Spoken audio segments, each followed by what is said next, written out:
ಬಸವೇಶ್ವರ ಸನ್ನಿಧಿಯಲ್ಲಿ ನಿಂತುಕೊಂಡು ಬೇಡಿಕೊಂಡಂತೆ ಕಾಣುತ್ತದೆ. ಹೌದು ಸ್ವಾಮಿ, ಈ ಬಡತನಿನ ಭಾವನೆಯಿಂದ ನಮ್ಮನ್ನು ಪಾರು ಮಾಡೋ ತಂದೆ ಅಂತ ಆ ದೇವರಲ್ಲಿ ಬೇಡಿಕೊಳ್ಳುತ್ತಿದ್ದೆ. ಬಡವರು ಬಡವರಾಗಿರಬೇಕು, ಶ್ರೀಮಂತರು ಶ್ರೀಮಂತರಾಗಿ ಬೆರಿಬೇಕೆಂಬ ಅಂಕಾಲ ಇದು. ಅಂಥದರಲ್ಲಿ ಬಡತನದ ಭಾವನೆ ಬಹುದೂರವಾಗಿ ಈ ಸಮಾಜದಲ್ಲಿ ನಾವು ಮುಂದೆ ಬರುವುದು ಯಾವಾಗ ಹೇಮ? ಮುಂದೆ ಬರುವುದು ಯಾವಾಗ? ಈ ನಮ್ಮ ಭಕ್ತಿ ಭಾವನೆಗೆ ಮೆಚ್ಚಿ ಇವತ್ತಿನ ನಾಳೆ ಆದರೂ ಈ ನಮ್ಮ ಮನೆತನ ಈ ಸಮಾಜದಲ್ಲಿ ಮುಂದೆ ಬರುವಂತೆ ಮಾಡುತ್ತಾನೆ ಆ ದೇವರು ಎನ್ನುವ ನಂಬಿಕೆ ನನಗಿದೆ ಸ್ವಾಮಿ. ನಂಬಿಕೆ ನಂಬಿಕೆ ಎಂಬ ಮೂರಕ್ಷರವನ್ನು ಆ ದೇವರೆಂಬ ಮಹಾನುಭಾವ ಹಣ ಎಂಬ ಎರಡು ಅಕ್ಷರಕ್ಕೆ ಮಾರು ಹೋಗಿರುವಾಗ ಇನ್ನೆಲ್ಲಿ ನಂಬಿಕೆ ಹೇಮ? ಇನ್ನೆಲ್ಲಿ ನಂಬಿಕೆ? ನಂಬಿಕೆ ಕೌರಿಲ ರಂಗಯ್ಯ ಎನ್ನುವ ಆ ಕನಕದಾಸನ ನುಡಿಯಂತೆ ಮನುಷ್ಯನಿಗೆ ನಂಬಿಕೆ ಮುಖ್ಯ ಸ್ವಾಮಿ, ನಂಬಿಕೆ ಮುಖ್ಯ. ನೋಡಿ,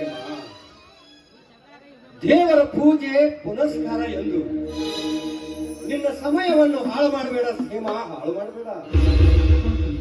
ದೇವರ ಬಗ್ಗೆ ಯಾಕೆ ಇಷ್ಟೊಂದು ವಿಚಿತ್ರವಾಗಿ ಮಾತನಾಡ್ತಿರಬ್ರಿ ನೀವು? ಏನಂತ ಹೇಳಿ ಹೇಮ ನಿನಗೆ? ಆಗಿದ್ದೇನು ಅಂತ ಬಿಡಿಸಿ ಹೇಳಿದ್ರೆ ತಾನಿ ನನಗೂ ಕೂಡ ಅರ್ಥ ಆಗೋದು. ಹೇಳ್ತೀನಿ ಹೇಮ, ಹೇಳ್ತೀನಿ ಹೇಮ. 20 ವರ್ಷಗಳ ಹಿಂದೆ ಈ ಗೋಟೂರ ಬಸವೇಶ್ವರನ ಜಾತ್ರೆಯಲ್ಲಿ ಸಾಮೂಹಿಕ ವಿವಾಹಗಳಿದ್ದವು. ಅಂಥದ್ರಲ್ಲಿ ಈ ಅನಾಥನಿಗೆ ತಂದೆ ತಾಯಿಗಳ ಸ್ಥಾನ ಕೊಟ್ಟು ಸಾಕಿ ಸಲಹಿದ ನನ್ನ ದನಿಗಳಾದ ರಾಮಚಂದ್ರ ಸೀತಾಮಾತೆಯನ್ನು ಆ ನರನಾಗ ವಿಷಕಂಡ ಕೊಲೆ ಮಾಡುವ ಹೇಮ, ಕೊಲೆಯುವರೇ.